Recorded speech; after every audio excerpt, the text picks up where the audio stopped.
Oke, gimana caranya supaya meningkatkan closing rate dan kualitas dari CS atau admin kita supaya closing rate kita bisa naik dan omset kita bisa jadi lebih naik 2 sampai 3 kali lipat. Oke, jadi saya ambil satu topik ini dari komen di IG atau di YouTube ya. Jadi ada beberapa yang DM. Ya udah saya coba bahas sesuai dengan request dari teman-teman.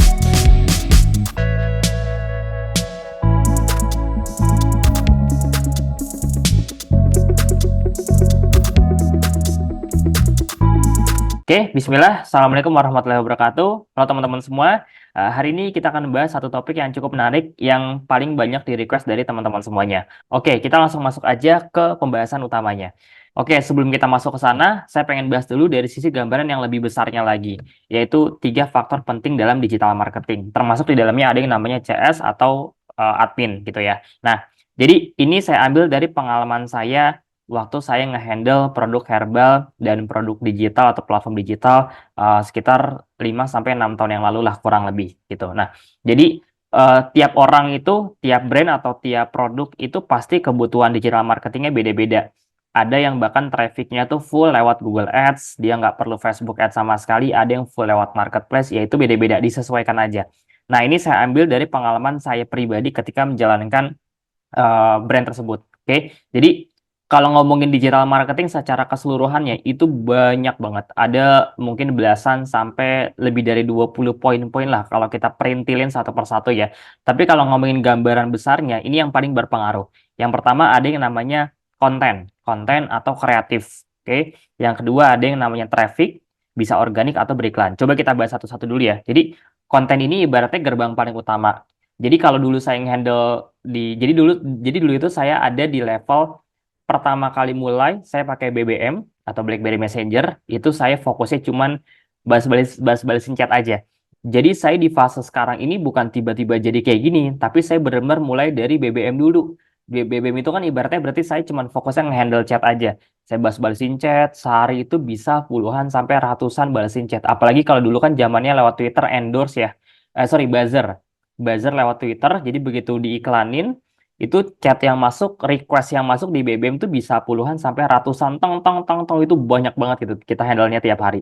Nah, jadi saya itu bermulai dari CS. Baru dari CS, levelnya saya mulai naik ke advertiser. Jadi saya ada di fase CS dulu, habis itu naik level lagi jadi advertiser plus CS. Dari advertiser baru saya mulai masuk ke ibaratnya kayak SPV-nya lah. SPV itu ngehandle advertiser, ngehandle CS. Jadi saya kayak mungkin kalau di kantor levelnya dulu apa manajer istilahnya ya. Jadi dari yang saya CS advertiser sampai akhirnya saya dipercaya untuk mimpin tim advertiser dan mimpin tim CS gitu. Barulah masuk ke ranah sebagai digital marketing yang harus ngurusin semuanya dari mulai funnel, admin, CS, apa iklan gitu ya, follow up di CS juga saya harus bantu ngehandle, harus bantu controlling, terus konsep konten, bikin campaign dan seterusnya. Nah, itu part besar dari digital marketing. Nah, kalau kita pecah, gampangnya ada 3. Yang pertama itu konten. Jadi ini yang paling berdampak ke hasil dan ke matriks ya, walaupun di bawahnya ada anak-anaknya lagi. Oke, nah yang pertama itu konten. Konten sama dengan gerbang yang paling utama. Jadi dulu itu saya satu tim itu ada 3 part. Ada tim konten, ada tim ads, sama ada tim CS. Nah ini saya pecah 3 ya gitu. Jadi ini faktor-faktor yang berpengaruh sama jalannya iklan saya sama keberhasilan. Jadi kita weekly meeting pun yang dibahas ya cuma 3 ini aja. Cuman memang dari 3 ini ya cukup dalam. Yang pertama tim konten, yang kedua tim ads, yang ketiga tim CS. Jadi 3 ini sangat berkaitan. Dan ini biasanya dihandle sama 3 orang yang berbeda. Dulu waktu lagi peak-peaknya itu, waktu lagi tinggi-tingginya, itu tim konten kita bisa lebih dari, kalau nggak salah hampir 30-an. Tim konten doang ya, hampir 30 orang, ada videografer, fotografer, editor, ada desain grafis gitu ya, macam-macam. Dan karena kan kita kebetulan waktu itu brandnya satu tapi produknya lumayan banyak, jadi satu brand itu ya dipegang sama beberapa orang gitu. Karena kita memang waktu itu brandnya produknya cukup banyak. Oke, itu yang pertama. Saya nggak bahas detail. Ini saya kasih gambaran besarnya aja. Kayak karena hari ini saya mau fokusin ke CS sama CRM. Yang kedua trafficnya. Jadi orang yang bikin konten, yang supply konten ini produksi, diedit, direvisi, ada campaign kreatornya juga, ada konten kreatornya juga, ada script writernya juga. Mereka produksi, bikin 20-30 konten tergantung kebutuhan, baru dilempar ke ke tim ads untuk diiklanin. Nah, dulu waktu itu saya yang iklanin sama beberapa waktu itu saya handle sekitar 8 sampai 10 tim CS 8 sampai 10 tim advertiser gitu di perusahaan tersebut. Jadi mereka bikin konten dilemparlah ke tim advertiser untuk diiklankan. Nah, tektokannya gitu tuh. Nanti setiap minggu biasanya baca data, oh dari iklan kayak gini yang bagus sekian, yang kurang sekian, yang perlu diperbaiki sekian. Nah, itu tektokannya antara tim konten sama tim ads. Jadi untuk saling ngasih feedback. Baru dari tim advertiser ngiklan, datangin traffic, dilempar lagi ke tim CS atau ke tim CS atau ke tim admin gitu. Nah, ini biasanya dua orang yang berbeda juga nih. Jadi tergantung perusahaannya ya. Ada yang memang satu orang ini ngehandle CS doang, ada yang ngehandle CS plus admin. Ada juga yang CS-nya beda, CRM-nya juga beda, after sales-nya juga beda. Kalau angka chat-nya banyak biasanya dipisah. Cuma dulu saya digabung. Jadi CS ini dia ngehandle repeat order juga, traffic baru kayak konsumen baru yang masih bingung mau nanya-nanya itu dia juga handle semuanya gitu. Oke. Oke, jadi mungkin ini gampangnya tiga divisi yang berbeda ya, divisi konten, divisi ads, sama divisi CS gitu. Oke. Nah, karena kita udah sering bahas soal ads, saya hari ini sesekali mau bahas soal CS sama CRM-nya. Oke. Mungkin nanti next time saya bahas soal konten juga ya, karena permintaan untuk pembahasan konten cukup banyak juga. Oke, nah kita bahas spesifik lebih ke customer service atau admin. Ya, ini nyebutannya beda-beda ya. Jadi, customer service atau admin ini biasanya orang yang nge-handle produk kita, orang yang handle chat yang konsumennya belum ngerti, kita bikin jadi ngerti sampai goalnya beli. Gitu. Itu CS ya atau admin. Nah, kalau CRM biasanya orang-orang yang udah beli, gimana caranya kita maintain biar mereka bisa repeat order, biar kita bisa minta testimoni, biar biar mereka juga ngerasa puas dengan pelayanannya. Pokoknya kalau di dunia marketing nyebutnya after sale service lah gitu. Gimana caranya kita maintain orang-orang yang tadinya udah beli, kita maintain minimal banget targetnya supaya mereka puas dengan pelayanan kita, mereka suka, dan goal utamanya adalah repeat order, bahkan mereferensikan produk kita ke orang lain gitu. Oke, kita coba bahas dua itu ya. Nah, jadi yang pertama, eh, CS itu sama dengan gerbang paling utama. CS itu berarti customer service ya, khususnya untuk produk edukasi. Oke, jadi ini saya cerita berdasarkan pengalaman saya, karena beda produk, kadang beda funnel. Kalau di produk saya dulu yang di bidang herbal, tim saya fokusnya nge-handle chat orang-orang yang nggak ngerti, kita bikin jadi ngerti. Nah, beda kayak misalnya jualan apa, baju, sepatu gitu ya, yang langsung direct ke Shopee, ya mungkin CS itu bukan jadi gerbang paling utama, bisa jadi tanpa CS pun orang bisa langsung beli gitu ya, tinggal check out, melihat deskripsi barang udah langsung beres. Jadi ini beda beda case ya. Maksudnya ini disesuaikan dengan produk teman-teman masing-masing. Intinya di sini saya mau ngebahas yang fokusnya ke produk edukasi atau ke yang produknya entah jasa, entah produk digital, entah produk fisik yang memang butuh admin untuk menjelaskan. Oke, jadi CS ini sama dengan gerbang yang paling utama. Nah, goalnya sesederhana mengkonversi chat masuk atau calon pembeli sampai terjadi closing. Jadi yang ya tadi ya cuma chat masuk, kita bikin gimana cara biar closing. Nah, apa aja indikasinya atau indikatornya? Faktor yang mempengaruhi closing yang pertama adalah speed. Jadi teman-teman perlu tahu dulu, ini ada datanya, bahkan lebih dari 70% orang yang mau beli produk kita itu diutamakan karena si adminnya itu balas chatnya cepat. Coba deh teman-teman berkaca, kalau lagi nyari barang di Tokped, di Shopee, di iklan, di WA, di Facebook, ada ada barang yang bagus banget, ada barang yang biasa aja, tapi yang bagus banget ini balasnya lama.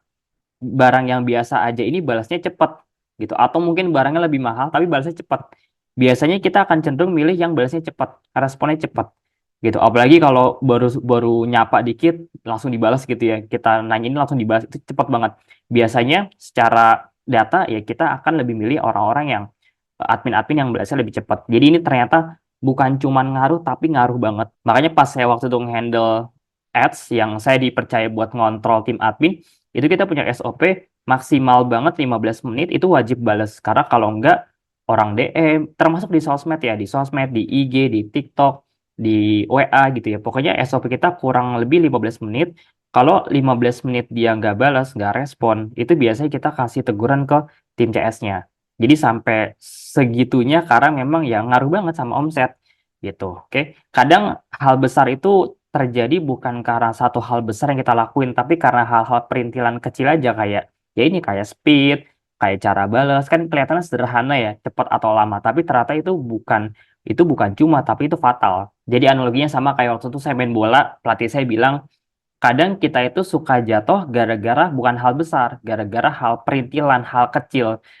Kayak main bola, dia bilang, ada batu, kena bola dikit, bolanya berubah arah, kontrolnya jadi salah, passingnya jadi salah, terus posisinya juga jadi salah gitu. Jadi cuma karena batu kerikil kecil itu bisa mempengaruhi jalannya bola dan itu bisa ngancurin satu tim gitu. Cuma gara-gara batu kerikil kecil aja padahal. Oke, nah ini juga sama. Jadi di bisnis pun itu semua saling berkaitan. Kayak misalnya di konten, ya udah kalau kontennya dasarnya udah jelek, mau tim ads yang iklan kayak gimana pun ya hasilnya bakal jelek-jelek juga. Mau dengan strategi apapun kalau konten yang kurang menarik ya pasti akan ngaruh ke performa tim ads-nya. Jadi iklan yang nggak bagus, traffic yang nggak banyak, efeknya jadi iklan yang nggak maksimal dan tim CS-nya juga nggak bisa terima chat dengan maksimal dengan banyak gitu. Ya udah satu perusahaan rugi cuma gara-gara satu batu kerikil di bagian konten misalnya, atau bisa juga di CS atau bisa juga di ads. Nah itu analoginya aja. Jadi speed itu bukan cuma berpengaruh, tapi berpengaruh banget, sangat. Makanya saya masukin ke nomor satu.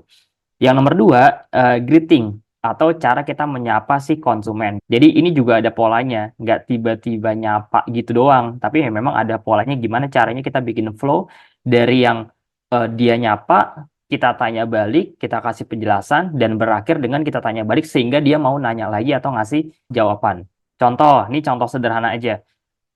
Dulu saya pakai auto text gini. Halo Kak Farah, saya mau beli produknya dong. Jadi dulu saya jual produk herbal, pelangsing badan.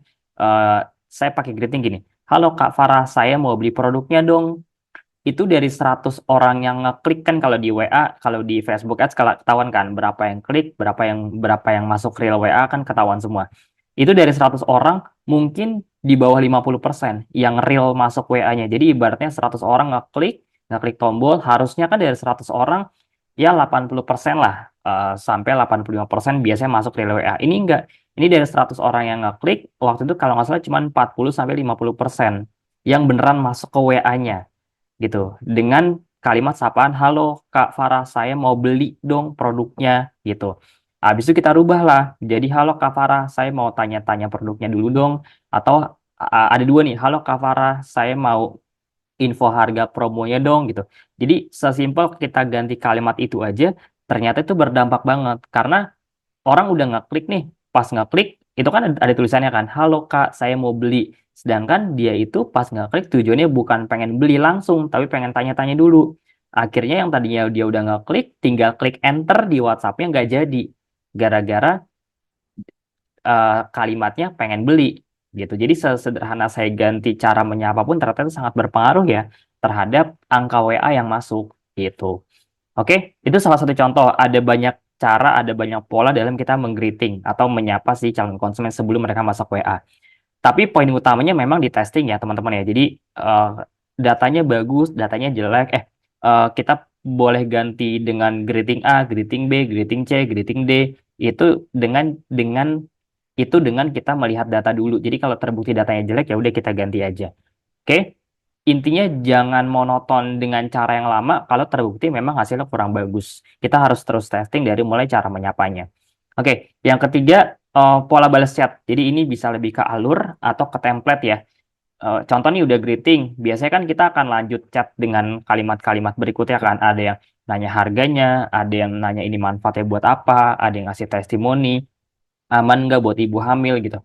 Nah itu tuh sebenarnya ada polanya. Jadi kita bisa mengarahkan konsumen kita untuk nanya A, nanya B. Jadi kita yang mengarahkan. Biasanya kalau orang yang baru jadi admin dan belum ngerti ilmunya, itu mereka mindsetnya ngejawab doang, tidak melayani. Beda sama admin yang udah senior, biasanya mereka ngelayanin gitu ya. Ya jatuhnya kayak di mall lah.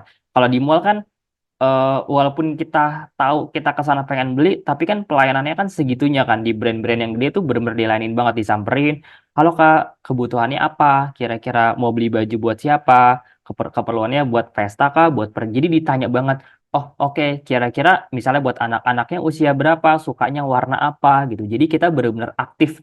Jadi sebenarnya chat itu sama aja kayak kita lagi jadi sales di toko offline yang lagi ketemu sama orang. Nah, coba deh kayak misalnya ya, kita beli di toko-toko ya, maaf ya, misalnya di pinggir jalan atau di toko yang brandnya kurang terkenal misalnya. Ya udah didiemin aja. didiemin, milih diliatin gitu kan. Diliatin, bengong. Bahkan si penjualnya juga nggak nanya apa-apa. Si pembelinya kan milih, milih, milih. Jadi si pembelinya yang nanya, ini ada nggak? Ini harganya berapa? Ini kayak gini. Jadi ya kelihatan kan dari aura transaksinya aja agak beda gitu. Makanya kalau teman-teman lihat, makin mahal barangnya, biasanya pelayanannya tuh makin premium, makin oke. Dan ini pasti ngaruh banget feel-nya ke kita sebagai pembeli. Oke, ya gampangnya kayak teman-teman ke Shopee lah, Tokopedia, atau kemanapun kalau mau beli barang, ya udah pastilah kita bakal nyari pelayan yang pasti oke gitu, pasti pelayanannya juga enak. Oke, jadi pola balas chat ini kita harus perhatiin. Kira-kira kalau closing rate-nya masih rendah, alurnya gimana, cara balasnya gimana, template-nya itu. Nah, itu kita perlu rombak tuh. Kalau emang terbukti hasilnya jelek, ya udah, nggak ada salahnya kita harus ngerombak. Dan itu yang tim saya lakuin juga gitu, tiap minggu pasti ada review dan ada perombakan. Yang keempat follow up, ya ini saya udah sering bilang ya, kalau di webinar atau kalau di kelas saya sering banget bilang 80% orang yang beli produk kita itu beli di pertemuan ke-7 sampai ke-12. 80% gitu ya. Jadi ini bukan kata saya, ini data marketing dunia, jadi bukan bukan opini ya. Ya ini faktanya begini ya. Kayak kita beli barang apapun brand yang kita pakai, kenapa kita beli brand kayak laptop nih sekarang, handphone, baju yang teman-teman pakai, sepatu dan lain sebagainya, kita kan bukan sekali ngeliat iklan langsung beli, tapi kita udah ngelihat iklan tuh berkali-kali, berkali-kali, puluhan kali gitu sampai akhirnya kita beli. Nah, itu kalau di CS kita sebut sebagai follow up. Jadi ya ini penting banget ya untuk kita nge-follow up si calon konsumen. Saya sering banget yang tadinya saya nggak niat beli, tapi karena sering di follow up berkali-kali, sering dikasih edukasi berkali-kali, testimoni berkali-kali, akhirnya jadi beli. Oke, nah follow up ini kalau di saya kita juga punya SOP-nya. Jadi H-1, H+1, H+2, H+3, H+3 bulan, H+2 bulan, promo, dan lain sebagainya. Itu kita pasti punya alurnya. Oke. Yang kelima, broadcast. Broadcast ini biasanya kalau sudah lebih dari 1 bulan. Jadi kalau follow up ini biasanya kayak H+1 minggu itu, ya kita pasti follow up gitu dengan berbagai metode yang kita kasih. Ada yang harga, ada yang testimoni, ada yang fitur, benefit, ngasih value, macam-macam ya. Saya udah punya kerangkanya dalam follow up. Nah, kalau broadcast ini lebih ke orang-orang yang memang bisa bisa bisa udah beli, bisa belum beli. Nah, ini biasanya H+1 bulan nih baru saya lakuin. Ini biasanya untuk ya pertama buat engagement, yang kedua kalau kita ada info apa, promo apa, kalau atau cuma sekedar ngasih edukasi ke mereka pun untuk mengingat brand kita ke mereka itu juga bisa dilakuin gitu. Oke, jadi ini adalah 5 faktor yang mempengaruhi closing rate dan juga CRM. Kalau CRM mungkin lebih simpel ya. Karena nggak sehektik chat baru atau leads baru. CRM itu tujuannya lebih ke ngejaga maintenance sama targetnya. Kalau di saya tuh ada target closing juga dari customer, dari apa, dari orang-orang yang udah pernah beli. Nah, nomor 5 ini yang broadcast ya, yang paling bawah ini adalah bagian dari CRM juga. Jadi H+1 bulan, H+2 bulan itu juga bisa kita lakukan untuk broadcast. Dan saya juga bikin satu tabel khusus untuk membedakan mana orang yang udah beli, mana orang yang belum beli, mana hot prospect, mana cold prospect, dan mana orang-orang yang ini bisa dijadikan sebagai potensi langganan. Gitu. Nah, CRM itu tujuannya adalah treatmentnya lebih ke orang-orang yang memang sudah pernah beli. Jadi gimana caranya orang udah pernah beli ini goalnya dua. Dia bisa mereferensikan ke orang lain tanpa disuruh atau disuruh. Yang kedua, dia bisa repeat order. Jadi pelanggan rutin. Gitu. Oke, nah sekarang saya mau praktekin cara saya memfollow up dan broadcast leads yang sudah masuk ke nomor WA admin saya. Jadi saya lagi nyobain satu platform baru, ini kayak semacam bisa mengintegrasikan satu platform tapi untuk banyak sosmed, jadi kayak WA, Telegram, IG, Facebook di satu platform. Nah, cuma karena videonya udah lumayan panjang, jadi saya pecah ke part 2 khusus praktek ya. Oke, jadi untuk prakteknya, gimana cara saya nge-follow up-nya, gimana cara saya membedakan dari orang yang baru masuk chat, orang yang emang dia udah pengen beli, baru nanya-nanya, sampai emang dia udah benar transfer, dan bahkan sampai repeat order, nanti saya coba akan praktekkan di video berikutnya di part 2. Oke, kita langsung masuk ke praktek aja di part 2. Teman-teman bisa langsung klik video setelah ini, atau bisa langsung klik link yang ada di deskripsi YouTube ya, saya taruh di sana. Sip, terima kasih, sampai jumpa di part 2. Assalamualaikum warahmatullahi wabarakatuh.